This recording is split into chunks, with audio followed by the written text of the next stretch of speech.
การกรุงไทยสาขาป่าซางเลขที่บัญชี7980027485ชื่อบัญชีวัดบ้านเราหรือสอบถามรายละเอียดเพิ่มเติมได้ที่พระครูภาวนาโสภิตผู้ช่วยศาสตราจารย์ด็อกเตอร์เจ้าวาดวัดบ้านเหล่าพระเจ้าตากเขียวตำบลบ้านเรือนอำเภอป่าซางจังหวัดลำพูนโทรศัพท์0969525159ได้ทุกวันก็ขออนุโมทนากับเจ้าภาพทางไก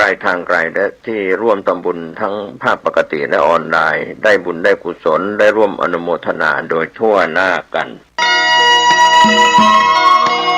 เจริญสุขญาติโยมศรัทธาสาธุชนท่านผู้ฟังทั้งหลายอาตมาภาพตุเจ้าวัดหนองตองหางดงจังหวัดเชียงใหม่มาพบมาปะกับญาติกับโยมอีกเช่นเคยในรายการปกิณกะแห่งธรรมะก็ปะกันเป็นประจำนะญาติโยมเนาะเป็นประจำทุกวันในวันเวลาเดียวกันนี้และก็ทางสถานีวิทยุแห่งนี้เป็นเวลา30 นาทีโดยประมาณต้องขออนุโมทนาต่อเจ้าหน้าที่สถานีวิทยุทุกท่านทุกคนที่ได้อำนวยความสะดวกในการถ่ายทอดสดรายการปกิณกะธรรมะ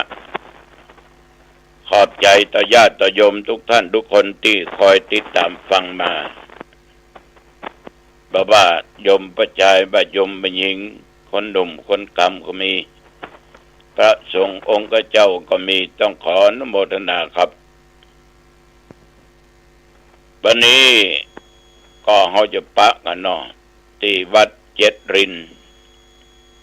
ในงานทำบุญศพของท่านมหาวิษณุนักเผยแผ่นักปฏิบัตินักอนุรักษ์ไว้ซึ่งประเพณีวัฒนธรรมซึ่งท่านก็ได้ถึงแก่มรณภาพไปหลายวันแล้ววันนี้ก็ได้รับราชนานิมนต์ไปเทศน์วันนั้นรดน้ำศพก็ไปวันนี้ก็ไปก็ดีอกดีใจนักเผยแผ่ทั้งหลายจะได้พากันไปจุ่มนุมกันที่นั่นและพร้อมโดยแฟนคลับ FC ทั้งหลายจะได้พากันไปญาติโยมก่อนที่จะได้อู้ได้จาอย่างออกไปนั้นเอามาไหว้พระสวดมนต์ตั้งอกตั้งใจถวายเป็นพระราชกุศลหรือพระพรชัยมงคลแด่สมเด็จพระเจ้าลูกเธอเจ้าฟ้าพัชรกิติยาภาเอาละต่อไปก็เชิญญาติเชิญโยมทุกท่านทุกคนไหว้พระว่าพร้อมๆกันไปณบัดนี้อะระหังสัมมาสัมพุทโธภควาพระผู้มีพระภาคเจ้าเป็นพระอรหันต์ดับเพลิงกิเลสเพลิงทุกข์สิ้นเชิงตรัสรู้ชอบได้โดยพระองค์เองพุทธังภควันตังอภิวาเทมิข้าพเจ้าอภิวาทพระผู้มีพระภาคเจ้าผู้รู้ผู้ตื่นผู้เบิกบานกราบพระพุทธ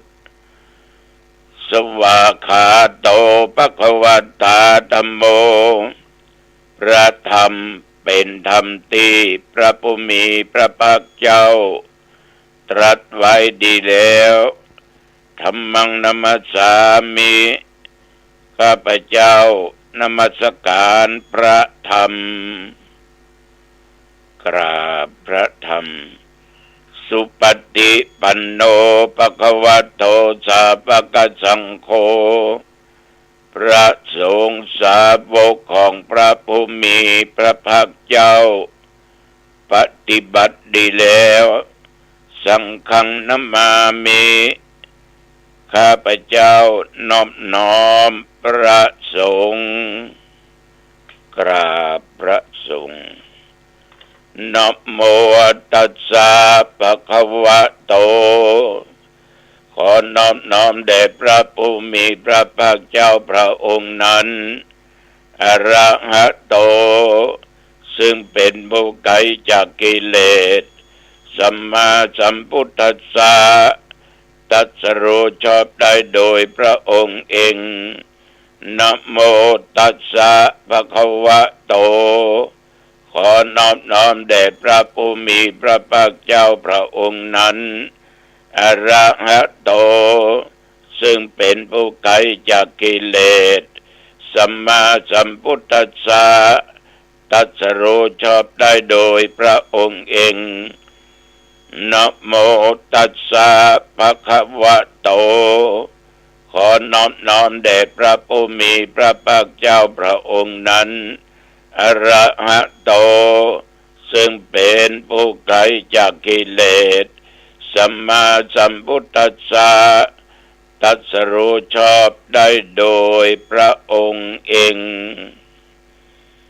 พุทธังสรณังคัจฉามิธัมมังสรณังคัจฉามิสังฆังสรณังคัจฉามิตุติยัมปิพุทธังสรณังคัจฉามิตุติยัมปิธัมมังสรณังคัจฉามิ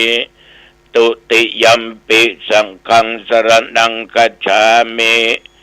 ตติยัมปิพุทธังสรณังคัจฉามิตติยัมปิธัมมังสรณังคัจฉามิตติยัมปิสังฆังสรณังคัจฉา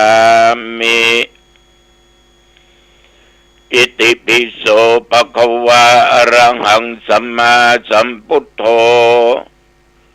วิชชาจรณะสัมปันโนสุขโตโลกวิทู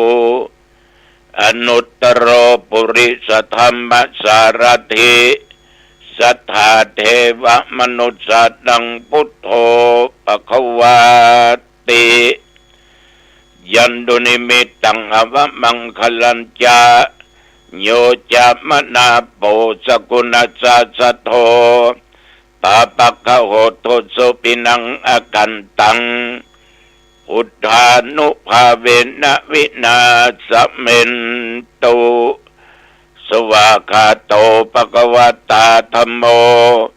สันดิติโกอากาลิโกเอหิปัสสิโกโอปนายิโกปัจจตังเวทิตโพวินยูอิติยันดุนิมิตตังอวมังคลัญจาโยจามนาโปสกุณัสสะสัทโธปาปะคะโหโตสุปินังอากันตังธัมมานุภาเวนะวินาสเมนตุสุปฏิปันโนภะคะวะโตสาวกสังโฆอุชุปฏิปันโนภะคะวะโตสาวกสังโฆยายะปฏิปันโนภะคะวะโตสาวกสังโฆสามิจิปฏิปันโนภะคะวะโตสาวกสังโฆยะติทังจตาริปุริสยุคณิอัฏฐปุริสปุคลาเอสะภะคะวะโตสาวกสังโฆอาหุนโยปะอุนโยตักขินโยอัญชลีกรณีโยอนุตตรังบุญญาเกตังโลกัสสาติยันดุนิมิตตังอวมังคลัญจาโยจามนาโพสกุณัสสะสัทโธปาปะคะโอโตสุปินังอากันตังสังฆานุภาเวนะวินาสเมนตุ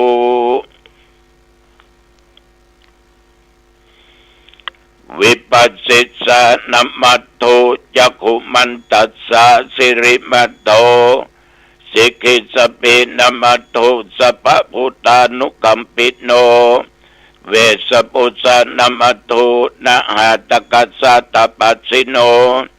นะมัตถุกกุสันตัสสะมาราเสนะปมติโนโก โกนากรรมนาสานัมบัตถุพระมนาสาวุสีมะโตกัสสปัสสะนะมัตถุวิปมุตตัสสะสัพพทิอังคีรัสสะนะมัตถุสักยปุตตัสสะสิริมะโตโยอิมังธัมมเทเสสิสัพพทุกขาปนูทะนังเตเยจะปินิพุทธาโลเกยะถาพุทธังวิปัสสิสุงเตชนะอภิสุนามหันตาวิตสารธาวิชาอิตังเดวมนุสานังยังนมัสสันติโคตมัง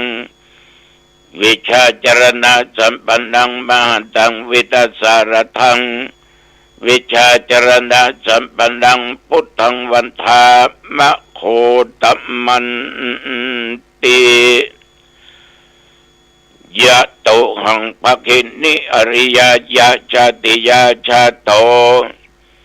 นาปิชานามิสันจิจาปันนังชีวิตาวโรเปตาเตนะสัจเจนะโสติเตโอตุโสติกัปปะชาโหชังโคสติสังคโตธรรมานังวิจโยตถาวิริยัมปิติปัสสติโพชังคาจตถาปะเรสมาธุเปกะโพชังคาสัตเตเตสัพพทักษินามุนินาสัมมตขาตาภาวิตาภาหุลิกตาสังวัฏันติอภิญญายะนิพพานายะจะโพธิยาเดเตนะสัจจวเชนะโส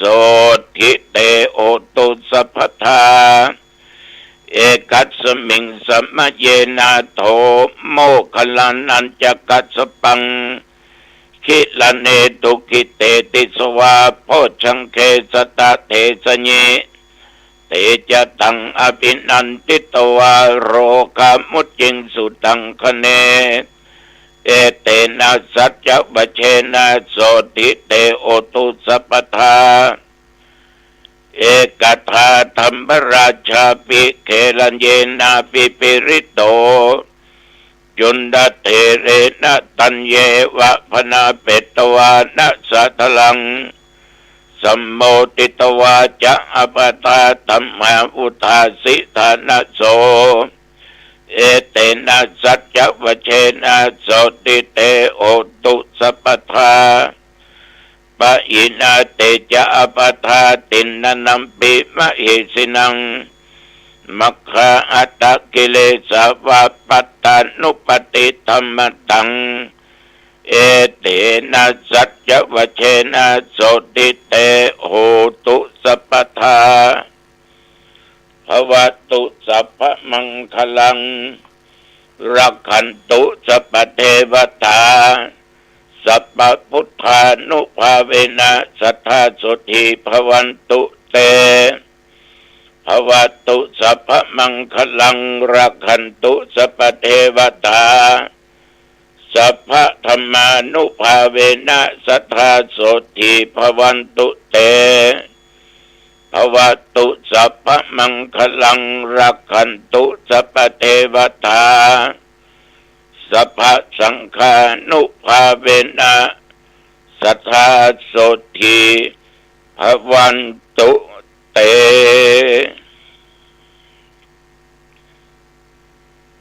โดยพุทธานุภาพ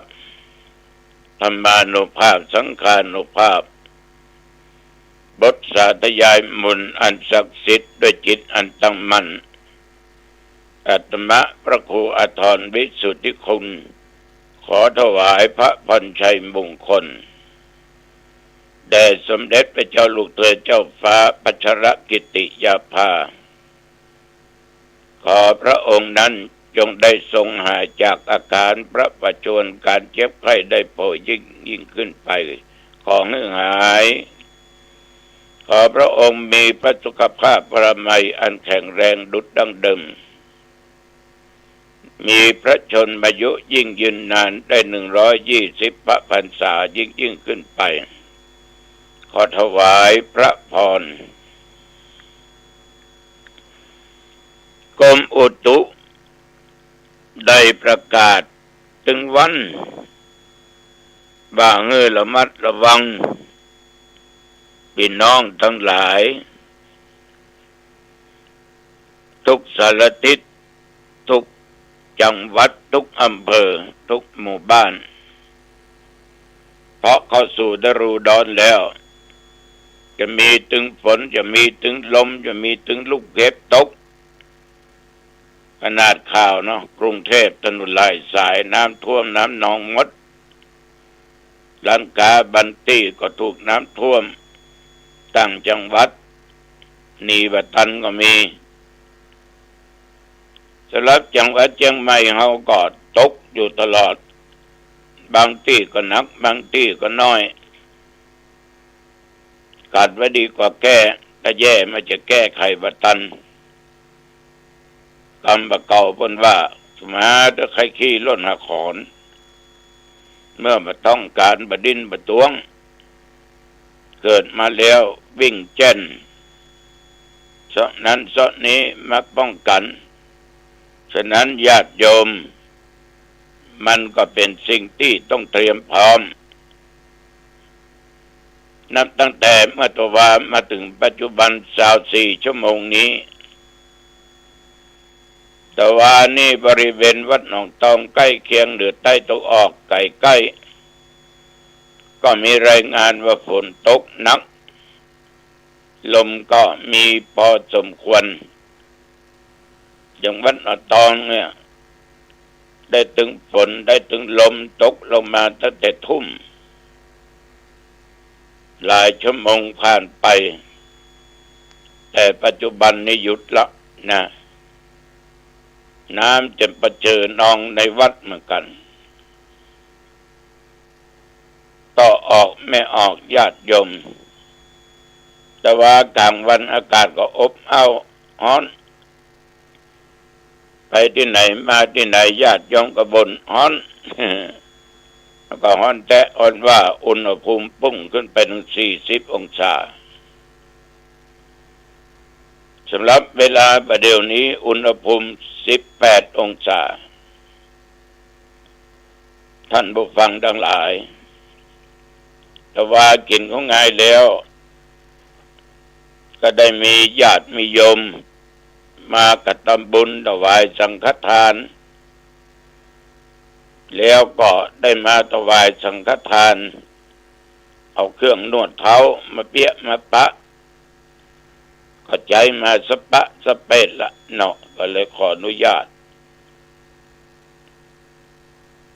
ฉันเป็นเรียบร้อยแล้วก็มีคนนั้นคนนี้มานั่งนั่งจาเกี่ยวกับการคบเพื่อนคบฝูงให้แก่อาตมาภาพฟังก็บรรดากัน3-4พ่อแม่ลูก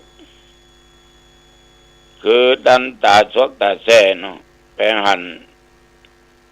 ก็จะเตยยากับปิดก็เลยถามว่าอันนั้นเป็นอย่างไรที่กลางเนี่ยเป็นอย่างแตกก็ใหญ่ถึงแตกฟัดลูกคุยกันครับอ๋อดีนะเป็นลูกคุยนะเป็นบักแกนคุยนะถ้ามันเป็นของทุนแรงเป็นใบหินก็เนาะด้ามมีดด้ามปืนก็อย่างก็เป็นอาวุธหลายๆมันจะเจ็บยิ่งกว่านี้เบิ้นเฮาอายุเท่าใดเท่าเดียวกันเนี่ยครับ24 25เนี่ยครับเป็นเพื่อนตั้งเมื่อเรียนหนังสือร่วมกันมาแล้วครับจนจบม.6 โอ้อันก็เป็นเพื่อนเดียวกันเนาะรุ่นเดียวกันโยมทั้งหลายการคบเพื่อนเนี่ยมันก็ดีก็มีหายก็มีเรื่องของกินที่เขามักนะก็บางอย่างข้ามคืนข้ามวันไปเอามากินก็อันตรายเนี่ยลุท้องเจ็บท้องของอย่างเดียวกันแต่มันเหมือนกัน คนเอาก็อย่างเดียวกันถึงวันเนี่ยมันก็คนเอาก็คนแต่ว่ามันต่างความคิดต่างความอ่านบางคนก็จุงไปทางดีบางคนก็จักไปทางหายถึงมีสปะสเปนว่านักบวชว่ากำลังหัดชาวบ้านท่านทั้งหลายในสมัยก่อนว่าเป็นเน้นน้อยนึกแล้วก็รู้สึกว่าตัวเองผิดพลาดเพื่อนฝูงรุ่นเดียวกันหรือแก่กว่ากันเล่นดิคิ้วกันใส่หัวเข้ากันเขาชวนไปเล่นก็เล่นบ่รู้จักเขาก็สอนตัวนั้นเป็นอย่างอันตัวนั้นแปลนั้นเล่นไปเล่นมาเล่นใส่ซี่ไม่ขีดไฟเมื่อเขาหมดก็จำไปลักเอาของครูบาอาจารย์สมัยก่อนครูบาอาจารย์เก็บออกไฟเก็บไว้ในปิ๊บลงจนปอออกหาก็มีนะลักเปิ้นไปหลายกับเอาไปเล่นดิคิ้วมาเล่นเขาก็เขกหัวนะไปได้เปิ้นบดีเกือบเสียคนในที่สุดมาอาจารย์เปิดดูปิ๊บกับไฟนะหายไปหลายกับเปิ้นก็สังเกตได้จำได้ห้องพระองค์เนนมาประชุมว่าไผลักกับไฟนี่ไปเอาไปใจอันยังหมู่ทั้งหลายก็โยนความผิดเน้นตันครับเน้นตันนั้นเอาไปเล่น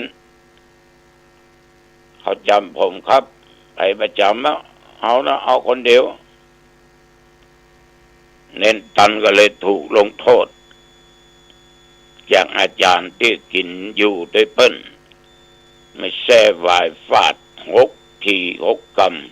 ำเจ็บตะกร้ามคนเดียวเจ็บแขนเจ็บขาคนเดียวเข้ามานั้นปลอดภัยเอวป้นวิหารประตูวิหารลงขั้นใดไปโดนบางเอกคนละปก2 ปกท่านทั้งหลายแต่นั้นถ้าไปหลงตวงอยู่กับคนพาลเนี่ยมันจะพาลไปหาพิษพาลไปหาเรื่องต่างๆนั่นนะบางคนนี่เสียกับเพื่อนเขาปรุงที่เป็นอันธพาลบางคนก็จักไปในทางดีบางคนก็จุงไปทางหายเคยฟังคบคนขี้เอี่ยวนั่นเป็นเอี่ยวปะหน้าไปปุ้นบ่ออำเภอปุ้นบ่อจังหวัดปุ้นบ่อไปเอี่ยวปุ้นบ่อเบิ้ลเมารถไปนะไปก็ตะอันตะอีไปแจ้อย่างอยู่บ้านนั้นไปพ้องกะเปิดหูเปิดตาม่วนมันจะตายเอาว่ามันได้ไปตายแล้วว่าตัวมันได้สักอย่างฮะไปก็ญาติโยมบ่ไปก็จำเป็นต้องไปบางคนไปเอี่ยวมันใช่มันดีมันดีก็เลยทิ้งการบ้านการจองไปมีครอบครัวหนึ่งไปถึงผัวถึงเมียไปถึงลูกปลูกผักกาดไว้ปลูกกระเต้าไว้ไม่มีไป5-6 วันน้ำมาได้หดคนเฒ่าอยู่บ้านก็หดมาได้บะแปะเต้าเหี่ยวหมดเหี่ยวแดดฟาดเนี่ยญาติโยมบางครั้งมันก็เสียทรัพย์ตัวสิ่งของตัวฉะนั้นการคบคนนี่ดูก่อนจะไปพอกันหน้าตามันสะสวยงดงามหน้าตามันคมมันหล่อมันการแต่งตัวนุ่งผ้าดีมีก้ามีราคาใจโทรศัพท์ยี่ห้อดีแต่งตัวดีครบครันเชื่อถือก็มาได้ บางทีก็เพื่อนเดียวกันนั่นนะงั้นประกันอาจจะเอารถออกมาประกันกันเนอะช่วยประกันหรือกำเป็นตัวประกันหรือกำเป็นอย่างรับรองจะเพิ่งได้เสียหน้าเพิ่งได้เสียที4-5 เดือนนี้อยู่ด้วยกันก็เอาเข้าติดหางว่าวไปติ๊กมีสตางค์แก่เปิ้นแก่บริษัทก็ลดก็ละแอนเนี่ยทำนั้นทางห้างร้านก็มาทวงกับคนที่รับประกันโทรหาก็เหี้ยวบังคับสายญาติโยมไม่เป็นทุกข์ฉะนั้นสุ่ม4 สุ่ม 5จะไปรับพิจารณาดูดีๆก่อนเพื่อนขิดนี่มันหาง่ายเพื่อนตายมันหายากเชื่อแท้ก็ไม่ได้นะบางคนก็ชวนเอวมาค่ำเมื่อคืนเอวอันเอวนี้ชวนไปกินเหล้าไปดื่มเบียร์จะปะสเปดชวนไปเล่นไอโลเล่นไพ่เล่นการพนันต่างๆซึ่งเราเป็นคนบ่เคยเล่นมันก็ไปอย่างฮะเพราะว่ามันจับมันจุงมันเจินมันชวนเอาไปทางนั้นเนี่ยการคบคนผ่านไปหาผิดคบบัณฑิตจะพาไปหาผลลูกของญาติของโยมเสียผู้เสียคนก็ไปคบคนบดีโยมเป็นแม่เป็นพ่อบางครั้งก็ลูกขาดความอบอุ่นเพราะพ่อแม่ไปมัวหมกมุ่นไปคบกับคนผ่านปาแบงอันปาไปนี้เลยไม่ได้ใส่ใจลูกเต้าและครอบครัวต้องระวังนะโยมนะต้องระวังทุกคนก็จะผ่านสิ่งเหล่านี้มาเหมือนกันหมดพอออกแม่ออกว่าใหญ่แม่ก็แต่ว่าเลยนั่งนั่งจ่ากับครอบครัวนี้จ่ากันเพราะว่าติกลางมันน่ะมันต้องอย่าโดนนะเนาะหันจำหน่อยหรอฉะนั้นญาติโยมท่านทั้งหลายสังคมปัจจุบันเนี่ยมันไร้ศีลไร้ธรรมบ้านเมืองก็หอนหายไปตัวอันใดบ่ควรเกิดก็เกิดมีมาคาดบ่ถึงนั่งพอแผ่นดินไหวอยู่ตลอดบึนไฟไหม้บึนน้ำท่วมบึนอันนั้นบึนอันนี้จิปะทะมาถึงยุคถึงสมัยมันแล้วบอกว่าเนาะฉะนั้นมีชีวิตอยู่สร้างแต่คุณงามความดีต่อไปนะโยมเนอะเอาละวันนี้จะไปมาเป็นเวลาพอสมควรอายุวันโนสุขังพลังพบกันใหม่โอกาสหน้าเจริญพรท่านผู้ฟังที่เคารพในส่วนของการศึกษา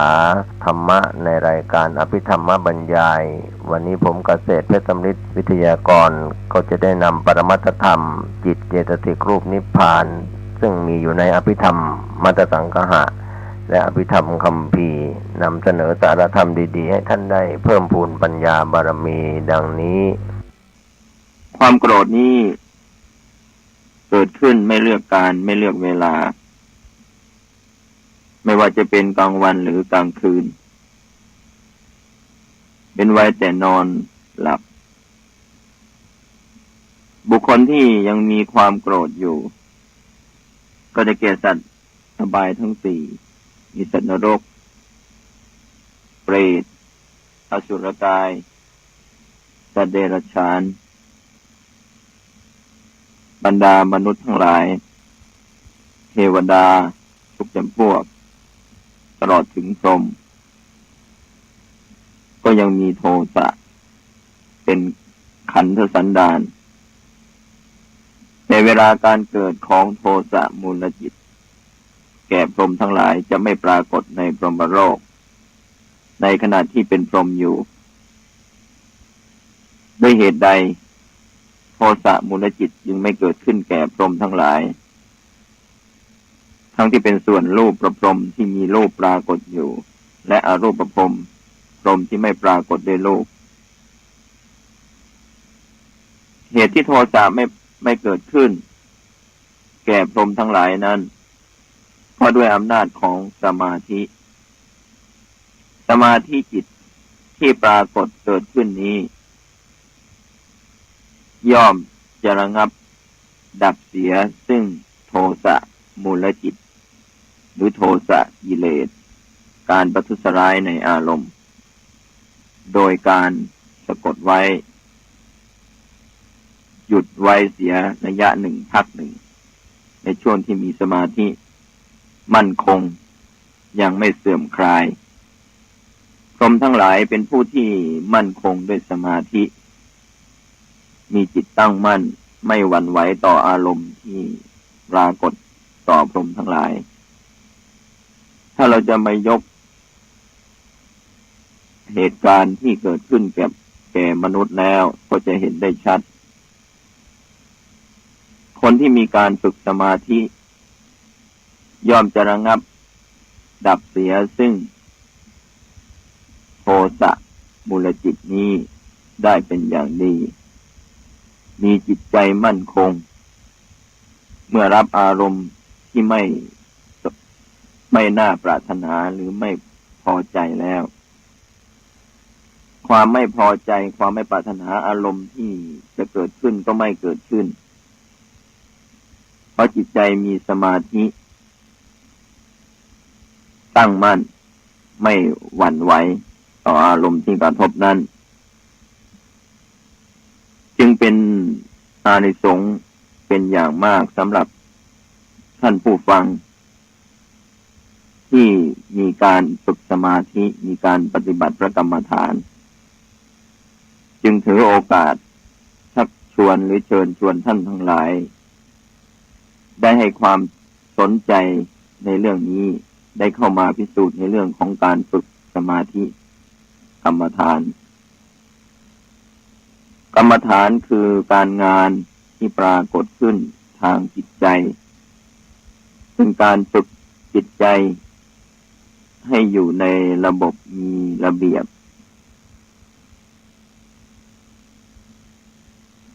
เป็นไปโดยชอบว่าอะไรควรอะไรไม่ควรสติปัญญาที่เข้าควบคุมจิตคือประกอบร่วมกับจิตนั้นก็มีปรากฏอยู่ในสมาธิถ้ากล่าวถึงบุคคลที่เป็นพระอริยะชั้นไหนที่ละความโกรธหรือเราเรียกว่าโทสะมูลจิตได้ตามคัมภีร์ทางพระพุทธศาสนาได้แสดงไว้ว่าโทสะมูลจิตที่เกิดขึ้นแก่ปุถุชนนั้นสามารถนำไปสู่อบายได้คือนำไปเกิดในอบายทั้งสี่มีสัตว์นรกเปรตอสุรกายและเดรัจฉานเป็นปัจจัยให้เกิดในทุกขติภูมิที่เป็นทุกข์ได้เป็นสิ่งที่ทำให้ท่านพลาดพลั้งหรือตกลงไปสู่อบายได้ด้วยอำนาจของโทสะมูลจิตสำหรับพระโสดาบันถึงแม้จะมีความโกรธอยู่ก็จริงท่านก็ไม่สามารถจะไปบังเกิดในอบายปิดประตูอบายด้วยอำนาจของโสดาปัตติมรรคที่เกิดขึ้นแล้วก็ยังตนของท่านให้พ้นจากอบายโทสะจะเกิดขึ้นไม่สามารถจะนำส่งปฏิสนธิคือเกิดในภพใหม่ได้ด้วยในอบายหรือว่าในทุกขติภูมิจะเป็นส่วนของฝ่ายบุญฝ่ายกุศลเท่านั้นเป็นความนึกคิดที่ดีนำท่านเป็นกรรมเป็นเชื้อกรรมที่ดีนำสู่ปฏิสนธิในมนุษย์และเทวโลกเป็นส่วนใหญ่ความโกรธที่เกิดขึ้นแก่พระโสดาบันจึงไม่สามารถนำไปสู่อบายภูมิได้ความโกรธที่เกิดขึ้นแก่พระสกทาคามีพระอริยบุคคลชั้นที่สองก็เช่นเดียวกันกับพระโสดาบันแต่ว่าความโกรธของท่านเบาบางลงไปอีกจากพระโสดาบันเมื่อเป็นพระอนาคามีบุคคล ความโกรธที่มีอยู่ก็บลายหายสิ้นจากขันธสันดานหมดตัดโดยสมุจเฉทประหารไม่มีเกิดขึ้นอีกแล้วโทสะมูลจิตนี้จึงไม่มีแด่พระอริยะชั้นพระอนาคามีและพระอรหันต์ก็ยังคงปรากฏอยู่แก่บรรดาปุถุชนทั้งหลายผู้ที่ยังมีกิเลสอยู่เป็นบุคคลธรรมดาที่ปรากฏอยู่และเป็นพระอริยะชั้นพระโสดาบันก็ยังมีโทสะมูลจิตชั้นสกทาคามีบุคคลก็ยังมีโทสะมูลจิตอยู่อย่างนี้ด้วยอำนาจของโทสะมูลจิตก็มีส่วนที่จะทำลายเมื่อโทสะมูลจิตเกิดขึ้นคราวใดสมาธิจิตก็ย่อมจะคลายไปปรากฏให้เห็นอยู่สำหรับคนที่ทำการงานที่มีความหงุดหงิดไม่สบายใจหรือกระทำสิ่งใดด้วยจิตใจประกอบด้วยความโกรธอยู่เสมอแล้วความรอบคอบในการกระทำการงานโดยการใช้แต่อารมณ์ฉะนั้นการทำงานถ้ามีความโกรธขึ้นอยู่เสมอแล้วก็ทำให้ผู้ที่อยู่ใกล้ชิดไม่เป็นที่รักของผู้อยู่ใกล้ชิดถ้าเป็นผู้บังคับบัญชาก็ไม่เป็นที่รักของผู้อยู่ใต้บังคับบัญชาหรือลูกน้องถ้าเป็นเจ้านายก็ไม่เป็นที่รักใคร่ของบ่าวไพร่ของคนรับใช้หรือของผู้อยู่ถ้าเป็นเพื่อนสนิทมิตรสหายก็ไม่เป็นที่รักใคร่ย่อมจะนำมาซึ่งความไม่สบายใจโทษของโทสะมูลจิตนั้นก็เป็นความไม่ดีไม่งามอีกส่วนหนึ่งในประการที่สองอันดับต่อไปจะได้พูดถึงโมหะมูลจิตโมหะมูลจิตหมายความว่าจิตที่เกิดขึ้นโดยมีความหลงความงมงายเป็นประธานในการเกิดขึ้นของจิตชนิดนี้เป็นกลุ่มอกุศลจิตชุดสุดท้ายมีอยู่สองดวงด้วยกันดวงที่หนึ่งชื่อว่าวิจิกิจฉาสัมปยุตตจิตเป็นจิตที่ประกอบด้วยความสงสัยดวงที่สองชื่อว่าอุทธัจจะสัมปยุตตจิตเป็นจิตที่ประกอบด้วยความฟุ้งซ่านการที่คนเรามีอวิชชาความไม่รู้นั้นย่อมมีความสงสัยอยู่ปรากฏอยู่ลักษณะของความสงสัยที่เกิดขึ้นเป็นโมหะมูลจิตดวงที่หนึ่งนั้นในอภิธรรมมัทสังคหะมีบาลีเกี่ยวกับเนื้อความในดวงที่หนึ่งว่าอุเปกขาสหคตังวิจิกิจฉาสัมปยุตตัง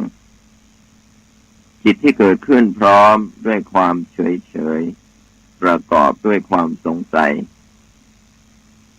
ดวงที่สองมีบาลีกล่าวว่าอุเปกขาสหคตังอุทธัจจะสัมปยุตตังจิตที่เกิดขึ้นพร้อมด้วยความเฉยประกอบด้วยความฟุ้งซ่าน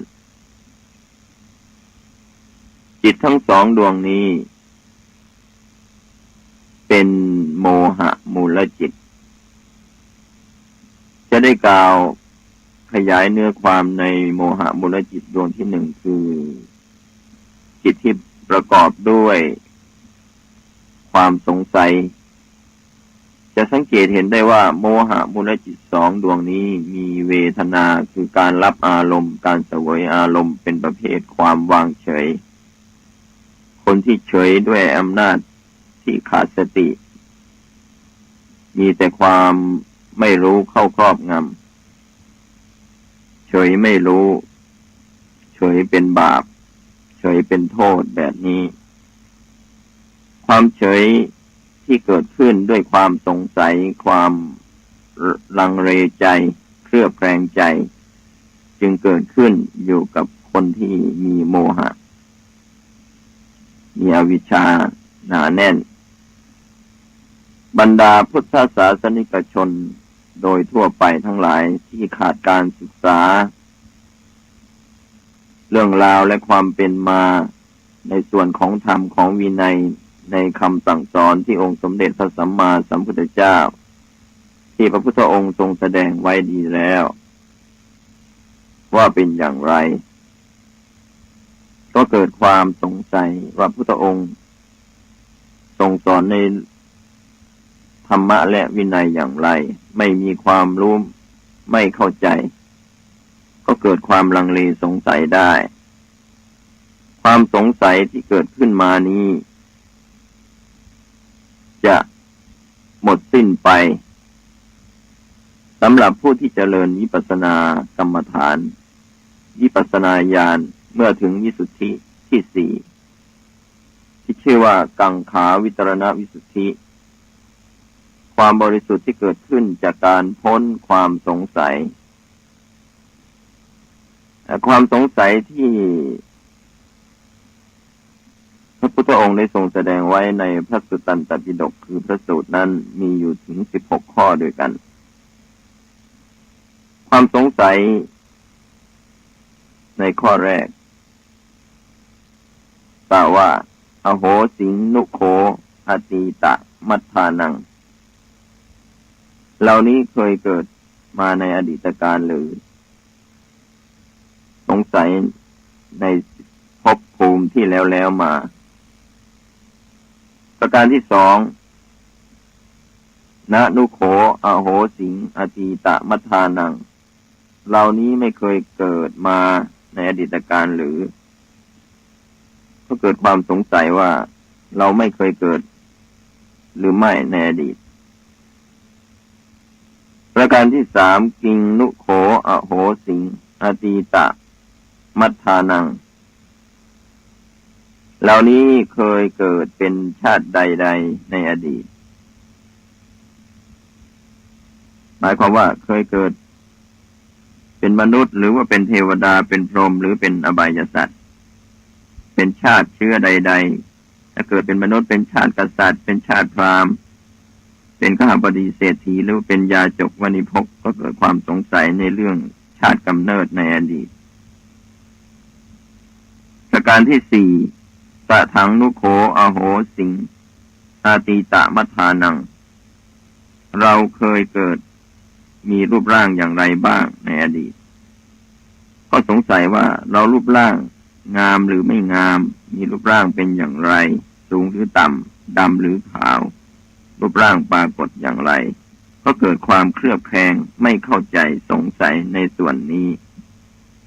ห้ากิงหุตวากิงอโหสิงอตีตะมัฏฐานังเราเคยเกิดเป็นอะไรมาแล้วเป็นอะไรมาหนอก็มีความสงสัยเป็นอะไร